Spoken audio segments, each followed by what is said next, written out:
students, it's Anuradha ma'am here. Welcome to my YouTube channel Make Concept Easy.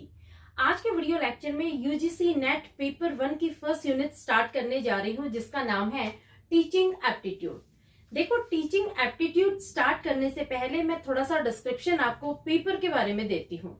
UGC net में 2 question papers आते हैं। First question paper 100 marks carry करता है जो common होता है, और जो सेकंड पेपर होता है वो 200 मार्क्स कैरी करता है जो आपके सब्जेक्ट से रिलेटेड होता है। देखो, फर्स्ट क्वेश्चन पेपर में टोटल 50 क्वेश्चंस आते हैं। हर क्वेश्चन के 2 मार्क्स होते हैं। टोटल 10 यूनिट्स में से ये क्वेश्चन आते हैं और हर यूनिट में से 5 क्वेश्चन पूछे जाते हैं। तो देखो, टोटल यूनिट्स होती है 10, टोटल क्वेश्चंस होते हैं 50 और हर क्वेश्चन होता है 2 मार्क्स का, यानी 5 क्वेश्चन आपकी हर यूनिट में से पूछे जाएंगे। It means all units are very important. आप किसी भी यूनिट को छोड़ नहीं सकते या आप ऐसे नहीं ट्रीट कर सकते कि ये यूनिट कम इंपॉर्टेंट है। All units are equally important. तो आज हम लेते हैं first unit, that is teaching aptitude. देखो, टीचिंग एप्टीट्यूड क्यों रेलेवेंट है यूजीसी नेट पेपर में। एक टीचर कितना एलिजिबल है, कितना उसमें परफेक्शन है अपने स्किल शेयर करने के लिए, ये जो एग्जाम है ये आपको स्क्रीन करता है कि आप एक एलिजिबल टीचर बन सकते हैं कि नहीं बन सकते। देखो, टीचिंग एप्टीट्यूड 2 वर्ड से बना है। पहला वर्ड है टीचिंग और दूसरा है एप्टीट्यूड। टीचिंग का मतलब आपको अच्छे से पता है, जब हम अपनी नॉलेज किसी दूसरे को शेयर करते हैं तो उसे टीचिंग कहते हैं। यानी लिटरली टीचिंग का मीनिंग क्या होता है, टू इंस्ट्रक्ट समवन। आप जब किसी को कुछ सिखाते हैं, कुछ पढ़ाते हैं, तो वो टीचिंग होती है। और एप्टीट्यूड का मतलब क्या होता है, एप्टीट्यूड का मतलब होता है स्किल्स, एबिलिटीज। तो टीचिंग एप्टीट्यूड का मतलब क्या हुआ, टीचिंग एप्टीट्यूड का मतलब हुआ कि एक पर्सन के अंदर वो स्किल्स, वो एबिलिटीज हैं कि नहीं, जिससे वो अपनी इंफॉर्मेशन दूसरे को इफेक्टिव मैनर में शेयर कर सके। अगर पर्सन इफेक्टिवली अपनी इंफॉर्मेशन दूसरे को शेयर करता है, प्रॉपरली गाइड करता है, प्रॉपरली इंस्ट्रक्ट करता है, तो वो एक एफिशिएंट टीचर बन सकता है।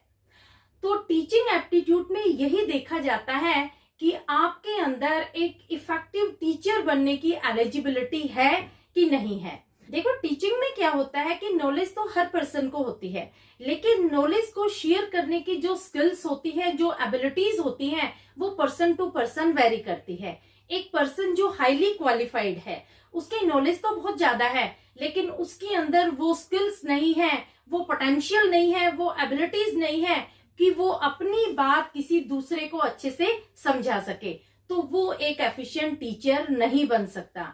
इवन दो एक पर्सन जिसके पास जो क्वालिफिकेशंस है वो कम है, लेकिन शेयरिंग स्किल्स बहुत अच्छी हैं, तो वो बहुत एफिशिएंट टीचर बन सकता है। तो टीचिंग एप्टीट्यूड में हम यही देखते हैं कि अपनी स्किल्स और अपनी एबिलिटीज के थ्रू हम कैसे दूसरे के बिहेवियर को मॉडिफाई कर देते हैं।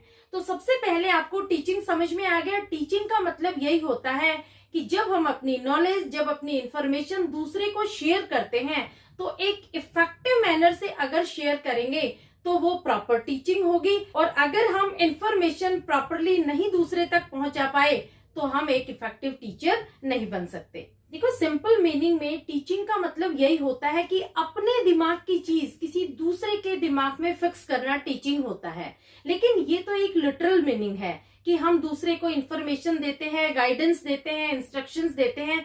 लेकिन यहाँ जो टीचिंग एप्टीट्यूड में बात करेंगे वो हम बात करेंगे क्लासरूम टीचिंग की। तो जो क्लासरूम टीचिंग होती है वो कैसी होती है, ट्राइएडिक या ट्राइपोलर इन नेचर। ट्राइएडिक क्या होता है, ट्राइएडिक का मतलब होता है कि यहाँ जो टीचिंग की जाती है उसमें 3 एलिमेंट्स होते हैं। एक एलिमेंट होता है टीचर, दूसरा होता है स्टूडेंट और तीसरा होता है सब्जेक्ट मटेरियल। देखो, इस तरह का क्वेश्चन भी एग्जाम में आता है कि टीचिंग का नेचर कैसा होता है। टीचिंग का नेचर ट्राइएडिक या ट्राइपोलर होता है। दोनों नाम का एक ही मतलब होता है, ट्राइएडिक या ट्राइपोलर। इसमें 3 एलिमेंट होंगे, 3 वेरिएबल होंगे। तो देखो, जो टीचिंग का स्ट्रक्चर बनता है उसमें 3 वेरिएबल्स होते हैं। पहला वेरिएबल होता है इंडिपेंडेंट वेरिएबल जो होता है टीचर। दूसरा वेरिएबल होता है डिपेंडेंट वेरिएबल, वो होता है स्टूडेंट। और तीसरा वेरिएबल होता है इंटरवीनिंग वेरिएबल, जो होता है कंटेंट, मेथड्स या फिर टेक्निक्स। देखो, तीनों वेरिएबल में जो टीचर है वो इंडिपेंडेंट वेरिएबल इसलिए है क्योंकि वो एक्टिविटीज का प्लानर होता है, ऑर्गेनाइजर होता है, लीडर होता है, वो एक कंट्रोलर का रोल प्ले करता है। वो फ्रीली अपनी एक्टिविटीज को परफॉर्म कर सकता है, इसलिए वो एक्ट करता है एज इंडिपेंडेंट वेरिएबल, क्योंकि जो एक्टिविटीज उसे क्लासरूम में परफॉर्म करनी है वो अपनी मर्जी से उन्हें परफॉर्म कर सकता है। वो फ्री होता है अपनी एक्टिविटीज को ऑर्गेनाइज करने में। तो इंडिपेंडेंट वेरिएबल आपको क्लियर हो गया। दूसरा आ जाता है डिपेंडेंट वेरिएबल। दूसरे में जो डिपेंडेंट वेरिएबल होते हैं वो होते हैं स्टूडेंट। स्टूडेंट क्या टीचर की एक्टिविटीज पर डिपेंड होते हैं।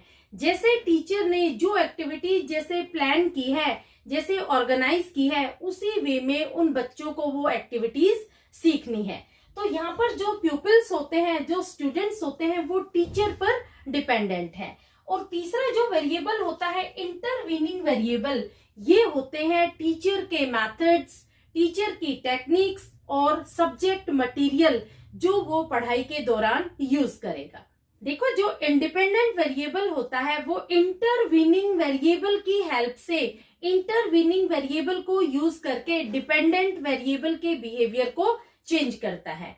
यहाँ टीचर का मेन मोटिव क्या है कि स्टूडेंट के बिहेवियर में चेंज लाना, उसके बिहेवियर को मॉडिफाई करना। यही क्लासरूम टीचिंग का मेन ऑब्जेक्टिव होता है कि स्टूडेंट के बिहेवियर को पॉजिटिवली मॉडिफाई करना। तो देखो, टीचिंग का ट्राइएडिक नेचर होपफुली आपको क्लियर हो गया होगा कि कैसे हम टीचिंग को ट्राइएडिक इन नेचर बोलते हैं, क्योंकि इसमें 3 वेरिएबल होते हैं। पहला वेरिएबल होता है इंडिपेंडेंट, जो टीचर होता है।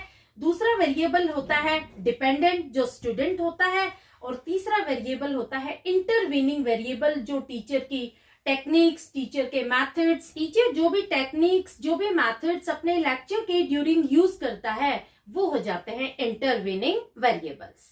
क्लियर? अब देखो, इसमें 3 फेसेस भी होते हैं। जो टीचिंग होती है उसमें 3 फेसेस होते हैं। पहला होता है प्रीएक्टिव फेज, जिसे हम प्लानिंग स्टेज के नाम से जानते हैं। दूसरा होता है इंटरएक्टिव फेज, जिसे हम इम्प्लीमेंटेशन के नाम से जानते हैं। और तीसरा होता है पोस्ट एक्टिव फेज, जिसे इवैल्यूएशन स्टेज के नाम से जाना जाता है। देखो, सबसे पहले मैं आपको बताती हूँ pre active phase. Pre active phase में क्या होता है, इसे हम प्लानिंग स्टेज के नाम से भी जानते हैं। जब टीचर क्लासरूम में एंटर होता है तो वो ऑफ हैंड कभी भी एंटर नहीं होता। उसे पता होता है कि उसे स्टूडेंट को क्या पढ़ाना है, कैसे पढ़ाना है, कौन सी स्ट्रेटजीज यूज करनी है, कौन सी टेक्निक यूज करनी है, कौन सी ऑडियो विजुअल एड यूज करनी है, क्या कंटेंट यूज करना है। यानी वो प्रॉपरली प्लान्ड वे से जाता है। तो इस फेज को हम कहते हैं प्री एक्टिव फेज। यानी क्लास में लेक्चर डिलीवर करने से पहले वो अपनी स्ट्रेटजीज प्लान आउट कर लेता है। तो प्री एक्टिव फेज में यही होता है कि वो अपनी स्ट्रेटजीज को प्लान आउट करता है। दूसरा आता है इंटरएक्टिव फेज। इंटरएक्टिव फेज में क्या होता है कि यहाँ टीचर स्टूडेंट इंटरेक्शन होता है। यानी जो टीचर ने स्ट्रेटजीज प्लान आउट की थी, जो उसने पॉलिसीज बनाई थी कि मैं ये टेक्निक यूज करूंगा वाइल टीचिंग, वो अब इम्प्लीमेंट कर रहा है क्लासरूम टीचिंग के दौरान। वो स्टूडेंट को उसी टेक्निक से पढ़ाएगा जो टेक्निक उसने प्लान आउट की थी, वही ऑडियो विजुअल एड यूज करेगा जो उसने अपनी प्लानिंग में प्लान आउट किया था। तो इस फेज को हम कहते हैं इंटरएक्टिव फेज। और तीसरा फेज आता है post active phase. Post active phase में क्या होता है कि यहाँ टीचर इवैल्यूएट करता है कि उसने जो पढ़ाया वो बच्चों के समझ में आया कि नहीं आया। देखो, इवैल्यूएट कैसे करेगा, जो उसने पढ़ाया है वो बाद में बच्चों को एक टेस्ट देता है। टेस्ट के थ्रू वो चेक करता है कि जो कुछ मैंने लेक्चर में डिलीवर किया है वो बच्चों ने अच्छे से ग्रेस्प किया कि नहीं किया।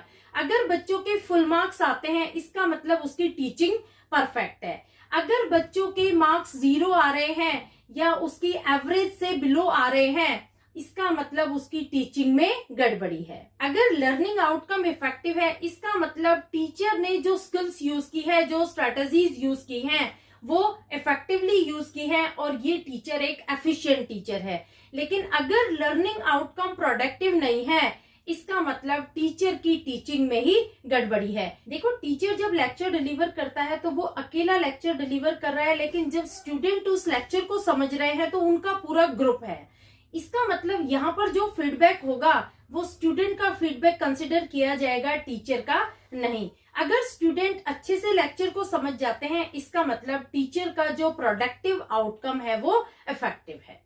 क्लियर? इसके बाद हम लेते हैं कैरेक्टरिस्टिक्स ऑफ टीचिंग। देखो, कैरेक्टरिस्टिक ऑफ टीचिंग में पहला आ जाएगा, teaching is a complex process which takes place in dynamic environment.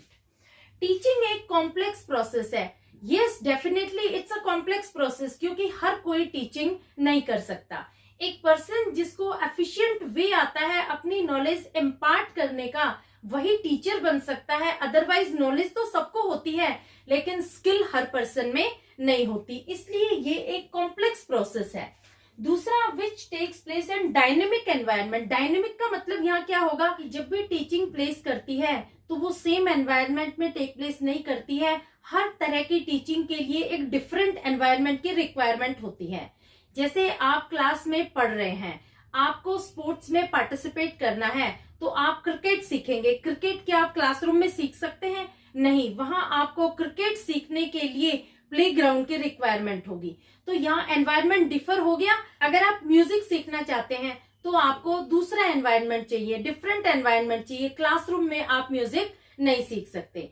जो भी चीज आप सीख रहे हैं, जो एक्टिविटीज आप परफॉर्म कर रहे हैं, हर एक्टिविटी के लिए एक टीचिंग की रिक्वायरमेंट है। टीचिंग में सिर्फ स्टडीज ही नहीं आती है, सिर्फ बुकिश नॉलेज ही टीचिंग के अंडर कवर नहीं होती, बल्कि जो भी एक्टिविटीज आप परफॉर्म कर रहे हैं, हर एक्टिविटी के लिए एक टीचिंग की रिक्वायरमेंट होती है। Second point is teaching is goal oriented process. देखो, गोल ओरिएंटेड प्रोसेस में क्या आता है कि जब भी हम कोई एक्टिविटी परफॉर्म करते हैं तो उसके पीछे हमारा कोई ना कोई मोटिव, कोई ना कोई गोल होता है। जैसे आप नेट की तैयारी कर रहे हैं, तो आप नेट की तैयारी क्यों कर रहे हैं? क्योंकि आपका इसके पीछे एक ऑब्जेक्टिव है, गोल है, आपका मोटिव है कि आप प्रोफेसर बनना चाहते हैं। तो इसी तरह से टीचिंग भी गोल ओरिएंटेड है। टीचिंग का गोल क्या है कि स्टूडेंट के बिहेवियर को प्रॉपरली मॉडिफाई करना, उसको राइट डायरेक्शन देना, ताकि वो अपनी लाइफ में सक्सेस अचीव कर सके। तो हर बिहेवियर में teaching goal oriented behaviour show करती है। क्लियर? नेक्स्ट पॉइंट है, teaching is art as well as science. देखो, टीचिंग को हम दोनों चीज कंसिडर करते हैं। इसे हम आर्ट भी कहते हैं क्योंकि एक आर्टिस्टिक वे से इसमें टीचर एक्सप्लेन करता है। दूसरा, इसको हम साइंस भी कंसिडर करते हैं क्योंकि इसमें कॉज एंड इफेक्ट रिलेशनशिप होती है। इसमें जो डराइव थ्योरीज होती हैं वो यूज की जाती है। तो कभी टीचर एक आर्टिस्ट बन जाता है, कभी एक साइंटिस्ट बन जाता है। दोनों ही टर्म यहाँ यूज होती है। टीचिंग को आर्ट भी कंसिडर किया जाता है और साइंस भी। Clear? Next point is teaching is formal and informal process. देखो, टीचिंग दोनों वे से की जा सकती है, फॉर्मल वे से भी और इनफॉर्मल वे से भी। फॉर्मल वे क्या होता है? जब आप स्कूल में टीचिंग करते हैं, कॉलेज में टीचिंग करते हैं, जब आप कोई भी चीज डिसिप्लिन वे में रूल्स रेगुलेशंस के अंडर सीखते हैं, तो वो फॉर्मल टीचिंग होती है। दूसरा, जब आपके पेरेंट्स आपको वैल्यूज इम्पार्ट करते हैं, जब आप कोई अच्छी चीज अपने फ्रेंड से सीखते हैं, अपने रिलेटिव से सीखते हैं, अपने नेबर से सीखते हैं, तो ये सब आ जाएगा इनफॉर्मल वे ऑफ टीचिंग में। Next point is teaching is continuous process. देखो, कंटिन्यूअस प्रोसेस में क्या होगा कि जो टीचिंग होती है वो लाइफ लॉन्ग प्रोसेस होता है, नेवर एंडिंग प्रोसेस है। सारी जिंदगी टीचिंग चलती है, ये कभी भी खत्म नहीं होती। हम सारी जिंदगी कुछ ना कुछ नई चीज सीखते रहते हैं, नई से नई इन्वेंशन करते रहते हैं। हमारी नॉलेज एनरिच करने की कोई लिमिट नहीं है, परफेक्शन की कोई लिमिट नहीं है, इसलिए टीचिंग एक कंटिन्यूअस प्रोसेस कंसिडर किया जाता है। Next point is teaching facilitates learning. देखो, टीचिंग और लर्निंग ये दोनों क्लोजली रिलेटेड है। जहां टीचिंग होगी वहां लर्निंग जरूर होगी। जब एक टीचर क्लासरूम में लेक्चर डिलीवर करने जाता है तो वो खाली क्लासरूम में लेक्चर डिलीवर नहीं करेगा, वहां स्टूडेंट बैठे होंगे, वो स्टूडेंट लर्निंग करेंगे। तो जहां टीचिंग होगी वहां लर्निंग जरूर होगी। लेकिन देखो, जहां लर्निंग होती है वहां जरूरी नहीं है टीचिंग हो। लर्निंग कई बार इमिटेटिंग एक्टिविटीज से हो जाती है, ऑब्जर्वेशनल लर्निंग होती है। तो लर्निंग होती है वहां टीचिंग हो, ऐसा जरूरी नहीं है। लेकिन जहां टीचिंग हो वहां लर्निंग जरूर होगी, ये एसेंशियल है, मैंडेटरी है। Clear? Next point is teaching is dominated by communication. देखो, कम्युनिकेशन एक मेजर रोल प्ले करता है टीचिंग में।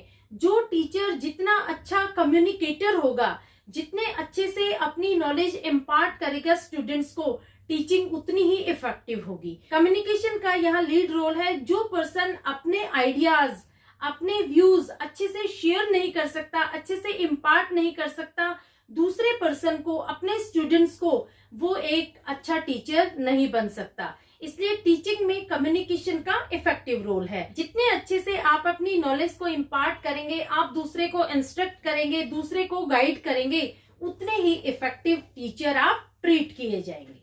Next point is teaching is a social process.